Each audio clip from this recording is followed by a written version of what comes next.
Hello, my name is Brandy Hofer, your host and founder of Color Me Happy, a community podcast and book, all of which I started in my in-home studio whilst in the throes of motherhood. I am an artist, author, educator, and mother to 3 beautiful boys. We live and create together in our in-home studio that is tucked away in the quiet Canadian prairies. Our podcast and community was built to empower and inspire. We chat about everything from motherhood, the art world, business, and health in the most honest and authentic way. It's totally unedited and unfiltered. If you love what we do here, become a part of our free community, Color Me Happy. We have grown the community to support our members with features and interviews. Our link is in the notes. Thank you for being here. I sure do appreciate your time. Hello, my name is Brandy. Thank you so much for being here in our Color Me Happy podcast. Be sure to join our free Color Me Happy community if you love the podcast. And a lot of our podcasts are actually member features, so they're in the community.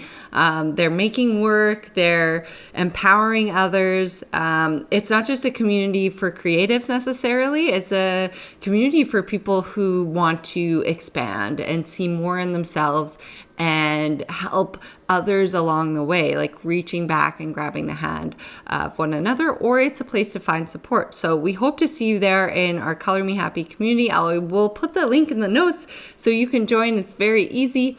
And it's accessible because most people have Facebook if you so choose. And it's a good place. You'll get reminders of our weekly inspiration to, empower you and get you going on Monday mornings, and our newsletter. And of course, our podcast features our community and we share what we're working on. If you've taken any of our classes, you can share what you've created in there.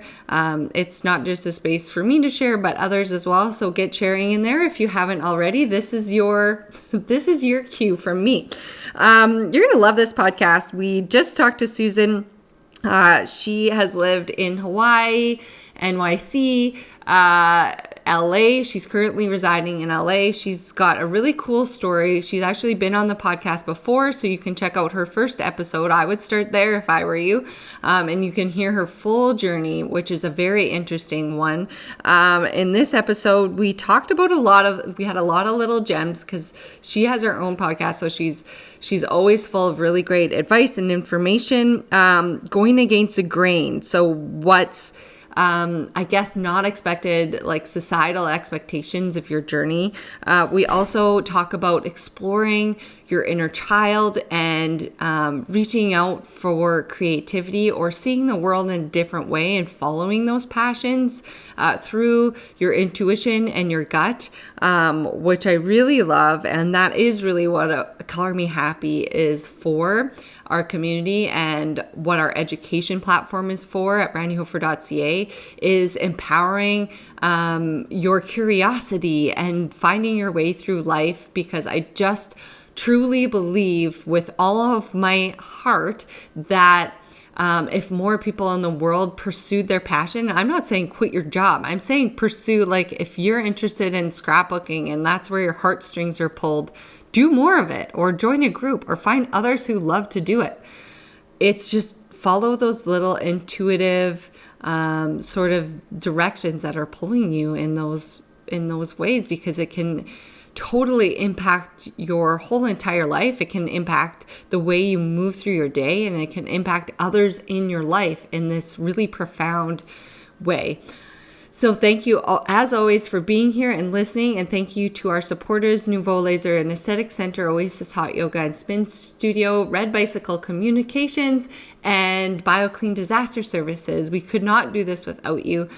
We have a really exciting community project coming up. It's our community, our garden, where we're doing a mural and a community garden, which is really cool. Reach out if you'd like to be a part of it. If you're local to Lloydminster, if you want to help out, if you want to learn about muraling, anything like that, I'm happy to chat anytime on Instagram at Brandy Hofer Studios, because that is a project that is another thing that I get to impact my community through my creativity. So it's a very cool path to be on, and I'm grateful every day for my community supporters and people who believe in me and continually getting to explore my creativity. I just wouldn't have it any other way. And yeah, I'm not going to cry.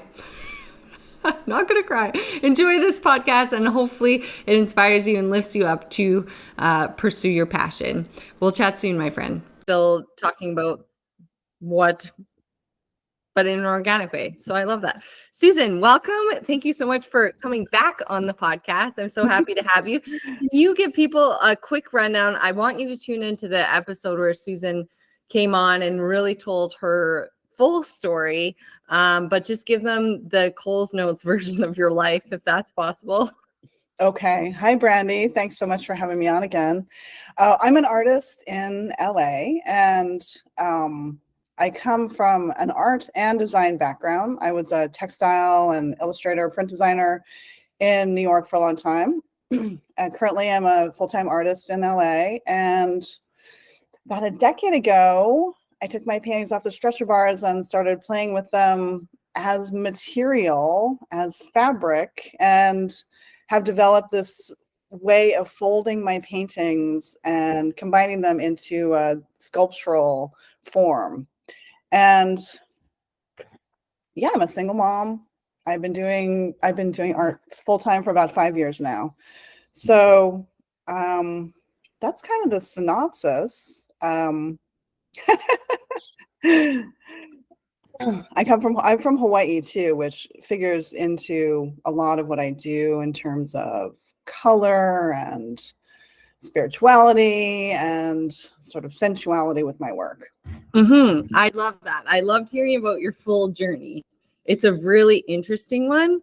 And like and I said this in the first podcast, you've lived in really cool places, which is like, it always gives a thumbs up when I do thumbs up, which is so weird. I don't know how it does.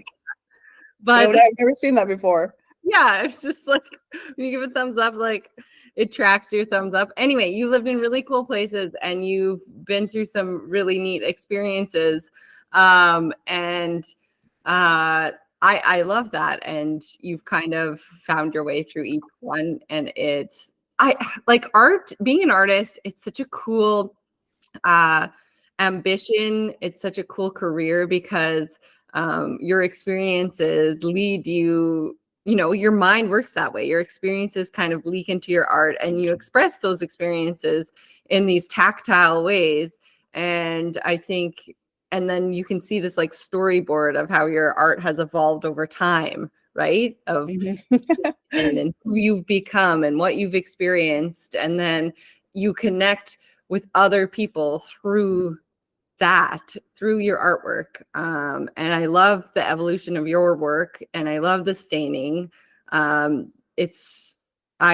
I too love stained canvas. Like it's part of my process. And it's just, there's something, I always want to leave it at that stage because I was like, this is gorgeous already. And so you've captured that and you've found a way to display it in such a unique, gorgeous way.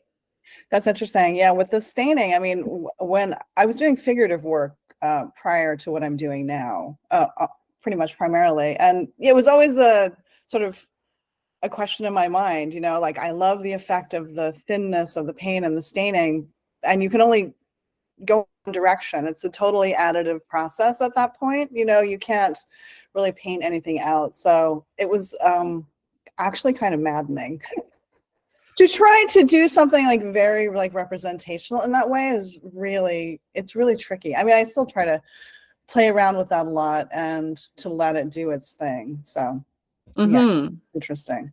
It's knowing when to stop, which I work with my students. We've done abstract expressionism, and it's a thing learned over time, I think, and Derek, my teaching partner, he was like, these were all good 11 minutes in and now they're not. And I'm like, that's how it works. They don't know when to stop. They haven't learned that yet. They haven't learned like when that magic gut feeling is to this is complete, even though it only took a few minutes, this is it, right? It doesn't mean it's not good because you didn't spend hours and hours and 500 hours on it, right? My goodness, that's Sometimes so interesting. your life experience, because someone's like, who says that? Whistler? When he did the fireworks painting, and it was like the first like guy to like splatter some paint on like a landscape, and he like they were fireworks, right? And I think he said something about like a few moments but a lifetime of experience. Mm-hmm. And it's so right, and I think about that all the time. And people often ask, how many hours you put in, and you're like, well, it doesn't really matter because it's 37 years of experience. Right. And I That's also my I answer. put the right amount of time in. Yeah, the exact It right came amount. to fruition. It like It was the best version of itself. it worked. Yeah. Mm-hmm. And yeah, I'm trying to think of the word, when you and I don't know why this happens to me all the time. The word where you know when to stop. Restraint. Restraint. No, restraint is a rougher word for it. Where's the thesaurus? Yeah, no. Well, It it's takes like a very lot much of, like an intuitive thing too, yeah, it like is. to also trust yourself that when it's reached that point that you're really happy with. That is a really tricky point though. And I do think that it comes with time and experience of coming to that point and passing it, or not. Like it's not a precious thing in a way, in a No. way, it's like a very generous way of relating to your work. Like, I trust this, I don't need to cling on to it. And it actually speaks to something I'm very interested in, which is this idea of like, you have to just keep hammering at it, in order to solve a problem. And like this idea of sort of like pulling back and giving some space, I think applies to many places in our practice, of like not like it's not always work that solves it, which is a very profound idea when you Yeah. really get into how that can be applied. I think, I love that. And I think like showing up regularly, like with a routine, and maybe not necessarily painting, but working on multiple pieces at once was one of the best pieces of advice I've ever gotten, is like have 7 or 8 things on the go. And then you kind of intuitively move through each thing. And that includes admin and communicating with others and having different experiences. Like, I was sitting on the toilet. I wasn't going to the bathroom. I was brushing my teeth on the toilet. I was got lazy.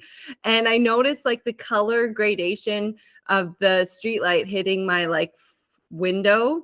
And it's like it's a bathroom window. So it's not like you can't see into it. So it was the coolest colors. And I photographed it, which didn't quite capture the colors of the ombre fade, but I'm using them in the painting. Like, your life speaks to your art. Mm-hmm. And sometimes in the moment of sitting still, brushing your teeth, Mm-hmm. was like, oh my gosh, that is gorgeous. And that speaks to your work. Or meeting someone or coming across some artwork, like make sure you save your favorite art pieces in a folder, because like you can look through them. And instead of feeling like jealous or like, why can't I do that? It's just like, let it inspire and speak to your work.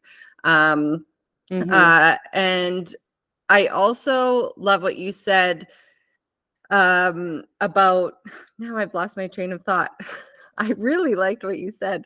But yeah, just oh, that's, I remembered. Trusting your intuition and gut is such a huge factor. And Carolyn King talked about it on the podcast as well. They're finding that you don't just think with your brain. There are neurons in your head, your heart, and your gut. Like they're all feeling, they're all telling you something. So like, trust your body language and how you feel. And therapists are adapting this too. Like, they're like, okay, how do you feel when you're like around this person? Like, how does your stomach feel? Are you pulling away from them? Are you like, Yeah. There's something to it. Yeah, I love that awareness is becoming more of a, in society now. I mean, it's not something that I was really aware of all my life. I feel like myself, I was very disconnected from intuition and spirituality in general for most of my life. And that's something that has really changed in the last decade, which I'm so grateful for. It's fascinating and there's so much there. And in some ways I wonder, Yes. like, how did I actually make decisions and like navigate the world without any kind of connection to all of that? I mean, I think it's something that I'm always, learning and trying to become more attuned to, for sure. It's not anything that I've like got figured out, but just No. the awareness that there is information there is so incredible and so powerful. And yeah, just the idea of, going into flow and not having to, like I said, have things figured out in sort of an intellectual way is a huge a huge step in another direction, which I have just found to be so interesting. And in some ways, like kind of a course correct for me. Are Hmm. you, um, I'm still here. My okay. camera just disappeared and I don't know why. um, I feel like for most of my life, I really sort of logically, and also in my artistic process, tried to figure things out. I would have a process, and like as a designer, you I think are taught to go through certain iterations and try different things to try to solve a problem. And it's like that same thing that I was saying, like just hammering at the work to solve it. And I feel like a sort of a different approach that I have adopted more recently, which I'm still working on because it goes so counter to how I've always worked, is to like take a step back. Sometimes just stop working altogether, which, Yes. and I that was suggested to me a few years ago when I was like reaching a point where I was like, I don't know what to do. I just keep working, and I just want to work more to get through this. And the suggestion was like, take a step back. And I was like, why would I do that? Because this is my dream come true to be able to do this all the time. Like, why would I stop to try to figure this problem out? And I just couldn't get my head around why I wouldn't just keep doing it because it was what I wanted to do. But what I finally understood was like actually stopping and taking a break for a day, a week, a month, whatever amount of time actually like allowed me to get some distance and some space where the ideas kind of resolve themselves in a way, like Hmm. what's important and what you're really, these things, they resolve in a different way that is not just like through the work, through the hammering through it. And so counter to how I would normally do it. But so incredibly powerful. And the result actually I feel like was sort of exponentially like advanced, like I don't like it would have taken me a long time to work to that, or if I would even have gotten there, so I always figure things out and I teach young people this all the time mhm, because it's really important what you're talking about. It's like the spaces in between. And you can hit that with meditation or exercise or a walk or anything. Like stepping away is a move, right? mhm, It mhm. is a step in the right direction. Literally, like if you're frustrated or if you're feeling overwhelmed or burnt out, simply the best thing you can do is read a good book or just sit there in a dark room. Or that's why I love nursing babies. I'm so sad to not be nursing babies anymore because several times a day I would go sit in a dark room with a sound machine and just like nurse them for 15 minutes and then put them down to sleep and or more, sometimes more than 15 minutes.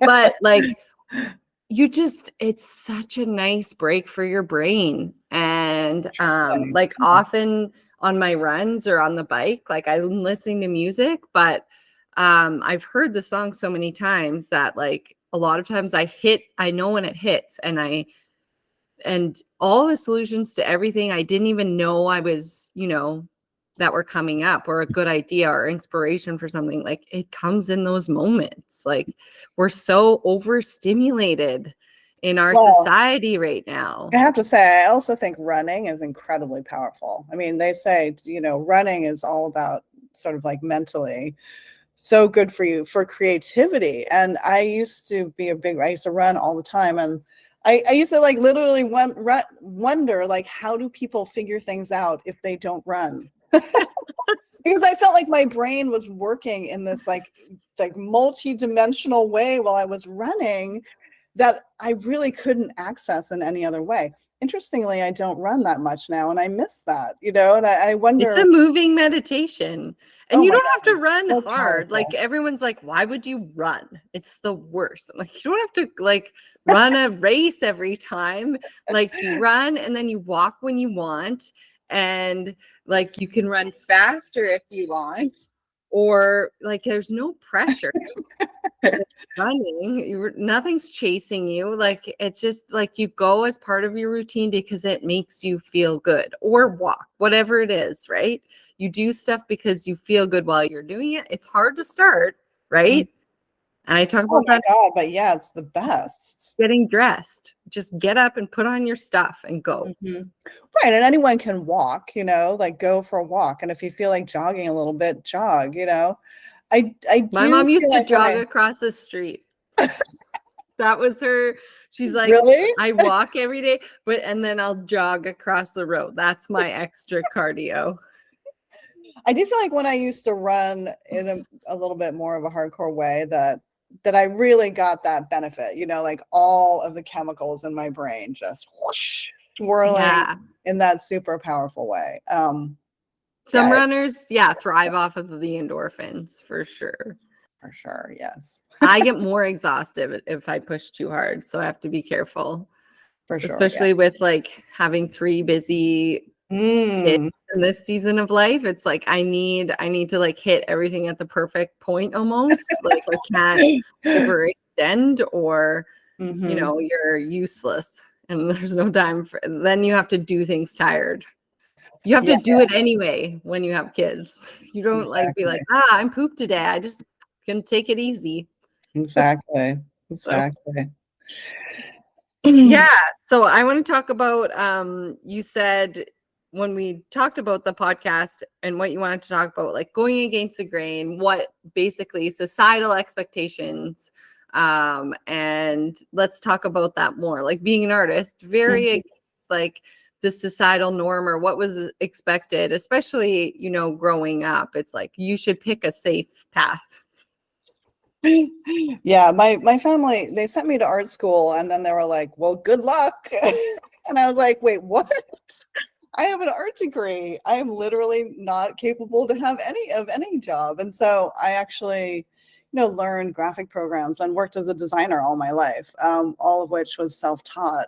And there I can remember like points in my life when I was like I would do illustration work sometimes and I would be like, I just want to do art, because being a designer it's a different thing for me. It's like problem solving. You're asked, you have a set thing you need to do, and I got very, very good at it. In fact, when a friend of mine, I was just thinking about this, characterized me as being very good at realizing someone else's vision.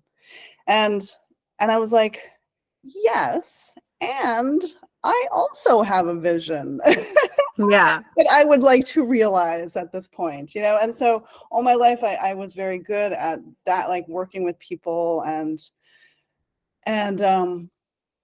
but I didn't feel like it was my best work. I felt like my best work was the work that was like outside the bounds of what was really needed to solve this problem, where I could come up with something really interesting.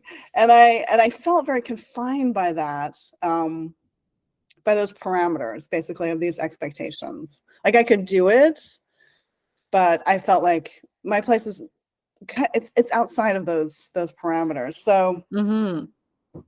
yeah. And like when I got divorced about a decade ago, I had to go back into the workforce. I had just been at home with my son and I went back into design. And because that made sense, right? I didn't feel, I felt like it would be irresponsible for me to just say like, I'm just going to be an artist now. because Which is okay. Like it can relieve the pressure of um earning, and Elizabeth Gilbert talks about it in Big Magic. It relieves the Mhm. pressure off your creativity. Like you have this thing that supplements that income. Mind you, when she wrote that book, it was a very different time Mm, where you couldn't sell your art off Instagram, right. right? Right. Um, Yes, a lot has so changed yeah, actually. a lot has changed. Or teach people how to draw portraits like I do, like, Exactly. and made a class about it. Like there are different sustainable and income streams for creatives now, and there are so many different fields, because like in when like design was the obvious choice to go, like I would say, as an artist back then, right? Like it was just like that's how you would make money. And I know what you're talking about with design, when I'm like, I have to sit on my iPad for 8 hours and sketch this out again because they changed their mind, Hmm. is the worst. It's like slow torture for me. It's like, but I do it because Mark Manson says everything sucks some of the time, because I'll get to paint it later. Like I Yeah. design my murals on Procreate on my iPad. So it's like, as soon as they say yes, we get to show up to the site and paint this in real life and interact with people and have the magic of mural making. So like that initial work is worth it. Hmm. Hmm. And it is a game of, working with your clients and finding that in between of creativity and your vision, and then their vision coming to life in a certain way. Absolutely. I mean, at that level, that's a little bit different too. Like if I were to go into design, I would want to go into it at a creative director level. You know what I mean? There are places for that. Yeah, I have trouble having a boss these days. Well, that was what happened. Well, not the boss part, but just the whole thing. Like the design, going back into design just didn't work for me. And so, I ended up back in art again, not by choice, but because, the other ideas that I had just they didn't work out, and they didn't work out because I just didn't love it enough, because it was very hard for me to like enter back into the workforce like that, and I would have had to have loved it a lot more to make it work and to have stuck with it for longer. I mean, I did this for like 3 or 4 years, and I was like, it's not really working. I'm not really getting to the stability that I thought I was going to. I was Your really heart clinging. wasn't in it. You were My heart following really wasn't your in it. No. intuitive gut and heart. And, whether it's for whatever reason, that's how I ended up back in art. But for a long time, people would be like, so yeah, but how do you make money? Like what's your actual job? Yeah, you're painting, but what what are you doing? And Yeah. actually when the pandemic hit, I was like, what a relief. I don't have to hear people saying that anymore. Yeah. I literally thought that. I was like, I'm actually just so relieved to not have to answer that question for a while. Um, and then by the time that period was kind of over, like I was established enough that people were like, oh, I see, I get it.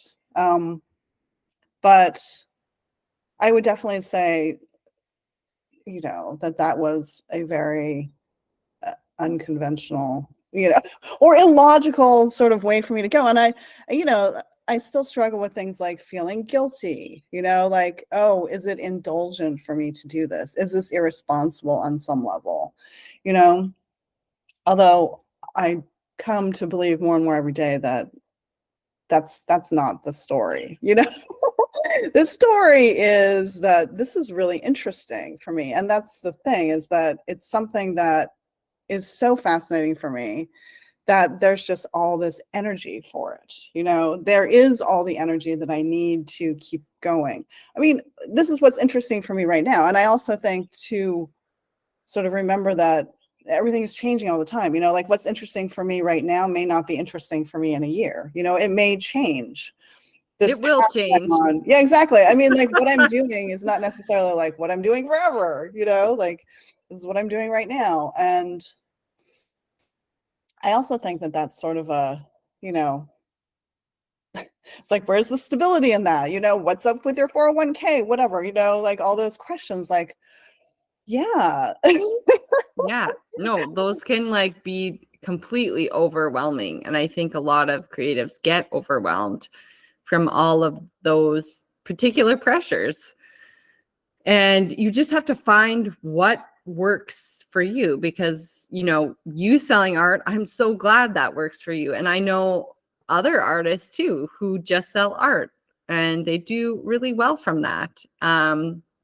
But I also know some that don't do really well from that. And I did that for a decade and I was like, this isn't enough. Like, this isn't enough financially for my effort that I'm putting forth. I live in a very, it's not an excuse, but I don't live in LA. I don't live in like a place where, you know, like I can go out and attend openings all the time and stay connected in that way.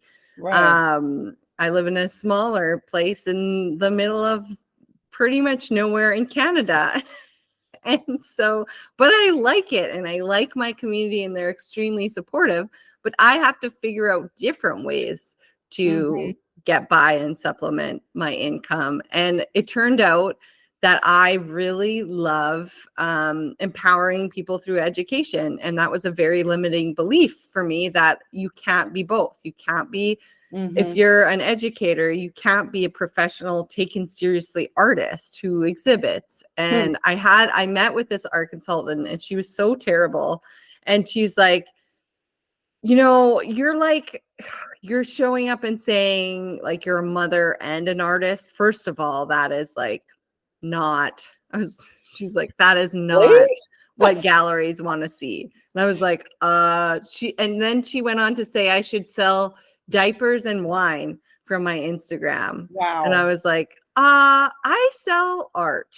I sell art. She's like, no gallery is going to take you on, like with what I see going on here. And I was sitting there, I was like, Lord. I'm in 3 galleries like right now that already represent me. What? And I stayed on with her for 2 hours and it was so, I was just shocked. Like, and it was just like, what the fuck? And that was before I started the education journey. But it was just like such an eye opener. And I realized at the end of the conversation that it wasn't like it was her problem. It wasn't my problem. What she was saying and what she was saying, that was her. Those were her limiting beliefs and they weren't mine and what she was putting on me. She's like, I think you'll be fine selling to other moms. And I was like, what the fuck? Oh, And I yeah. got so mad. And I'm so glad I got so mad because it ignited something in me. It made me be like, yes, I can. I have my own journey. This is mine. If no one's done it, that's okay. I'll own it and I'll move forward. And then I will reach back and take other women with me because clearly if you're saying this and thinking this, it is a huge thing in the art world and I'm going to fucking prove you wrong. And it was Amazing. like a Yeah. new mission for Uh-huh. me. Uh-huh. It's so interesting. You know, I was actually thinking about something along those lines about, well, you know, the well-meaning friends and family members Fuck. who get very concerned about your life choices. And, you know, in my case, maybe specifically about certain things that I'm doing, which they really don't like. And they feel like my audience is not going to like that. And, you know, yeah, like trying to like save you from yourself, basically, you know, and it's the same thing though. Like you come back to like, well, that is your thing. You I may know I love was it in and a you may hot keep it tub. too. I was in a hot tub at a vacation recently. And this lady, whom I never met, she's like, you're an artist. Let me tell you. And I was like thinking in my head and just keeping my face like as neutral. I was like, just stay calm. And I've gotten really good at it because as an artist, you hear this shit all the time. And she was like, got an idea for you. I was like, okay, super. And she's like, there is a massage parlor just a few blocks from here. And they have art in there. And this guy does portraits and he hangs his stuff in there. I think you should do that. I was like, cool. Thank you. So that is such a good idea. Like, I just like, you cannot, I just wanted to stop the conversation because they literally have no clue. So I was just like, thank you. That is such a great idea. I feel And like there then it should be a was word for over. this. It's like a word like mansplaining, you know, like Yeah. like Like, I've when been people doing want this to for tell you 2 about your art, decades now, you know. and it's like, I'm still figuring it out, yes, but I don't wanna put my art in a massage parlor, Mhm. or not whatever, an office, or like, they can buy art if they want art on their walls, and that is Mhm. that, and I've been there, done that. Thank you for your unsolicited advice. That's the word for it. It's unsolicited advice. Oh yeah. It's always, I mean, you would never ask for that kind of advice from anyone. What do you think I should do with my life? You know, should I be doing this? You don't be like the dentist. I think you should change the way, like, you're Mhm. doing dentistry, actually. Mhm. I don't think you're doing it the right way. Exactly. Exactly. Because I Um, know as much about dentistry as those people know about the art world. exactly. It's Yeah. so, Well, we it's, sort of become experts at what we do, right? And I think that that's, you know, the idea of like,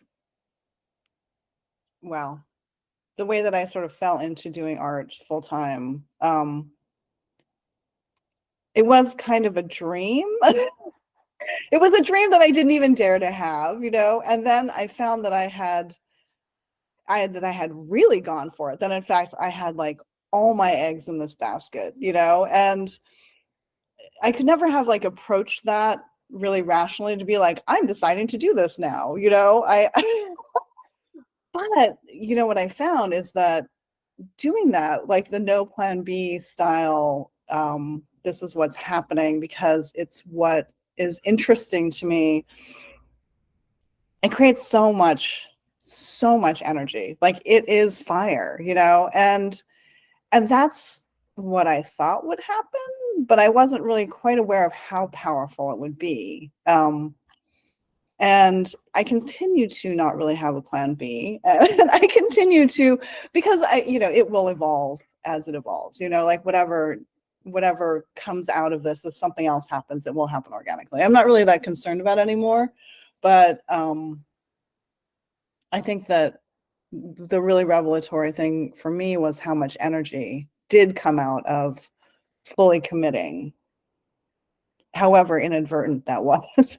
yeah, you're doing this now. This is your new path and you're going to explore it. And I think that is the cool thing about creatives is they have this bravery to step into the unknown in this really profound way and explore those crazy ideas in your mind, or like see something in a different way. Like it's a very powerful skill to have, and it creates, your next step, and you're moving forward as soon as your idea is, and I love this thought, is your idea is putting out momentum. Like your Mhm. next idea is creating momentum, and you're curious and you follow it, and then it turns into this real tangible thing.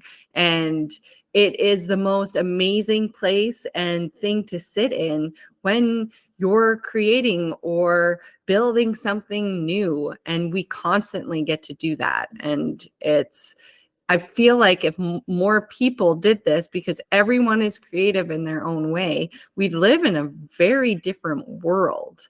Mhm. If more people explored I guess you could call it your inner child, your curiosity, the one, Mhm. right?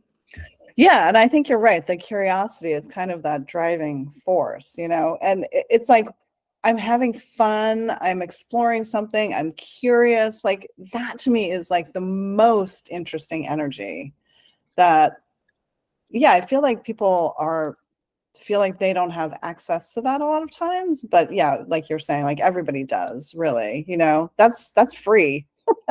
You know what? You get to have that. You get to have as much of it as you want. You know, you don't have to be an artist. You could just be curious about the world around you and explore it. And I think, you know, as artists, yeah, we get to make ideas into things all the time and do that sort of alchemical transformation, which we all do all the time. We're just very conscious of it. Like we do it in a very conscious way and as a practice. And that's amazing.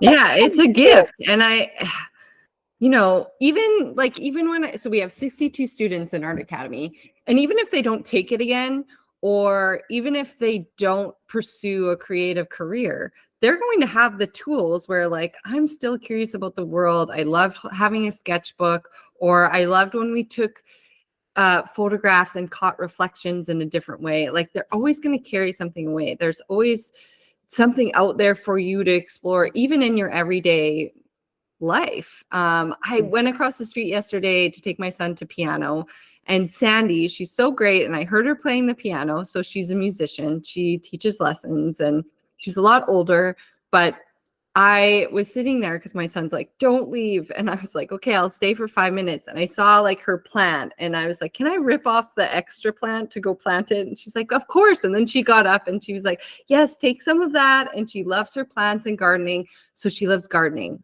right? We can be multifaceted. We can love more than one thing. Then she was like, I'm making these cards to send with my friend's little purse kits to, I forget, Hades. I think she was sending them like menstrual little packages for women because they don't have menstrual supplies. So they all stop going to school, which is a great cause. So she's impacting the world with her creativity and making these little cards to go with them. And like, these little things are huge. Like following your little intuitive creative paths are one of the most profound and important things you can do with your life. For sure. Yeah, I recently held a workshop at my studio, which was the first one I've really done. Good for Like, you. I've never really taught or done anything like that before, but I was like, yeah, let's do this. This sounds really, I think this will be interesting. I learned so much by doing this workshop, and probably my favorite thing about it, well, there were a number of things, but I really loved that people just got to go through the whole creative process. They got to go from like, this is an interesting idea, to like picking out materials, to like, I don't know what to do, to, oh, here, this is kind of working, to like seeing it through, like the whole arc, and not necessarily artists at all. And so they, it was like they got to go through it, and it was so fun to see and to facilitate that. And it just made my heart just swell. I was so happy to be able to provide a space for that. And I thought I was going to be teaching this, but in fact, I was really just providing a space. Yeah. It's so empowering and fun. Like, yeah. I wish I had learned that teaching was so fun earlier, because it is such an empowering experience. And you're learning just as much from them, and you're having a good time while you're doing it. It's pretty cool. It was very inspiring, and everyone came. And that doesn't mean you're not a professional artist anymore. Well, right? It's funny that you should say that, because in New York, in the art world in New York back in the day, that was like literally the only job that anybody would admit to actually having, was teaching. And everybody had other jobs, but like that was the only sort of like legit, if you're an artist, then you teach, because you go to grad school and then you start teaching. And so I don't know, from where I come from, teaching is what artists do. Yeah, totally. But it was totally interesting to see what everybody came up with, which was very different than what I thought they were going to do. And then I was like, yes. Take all the materials home with you. And they're like, no, we're good. Yeah. I was like, oh, this was an experience. This is like just an experience. It's not like I would be like, oh yeah, I'm going to go home and like make more of these, like it wasn't really like that.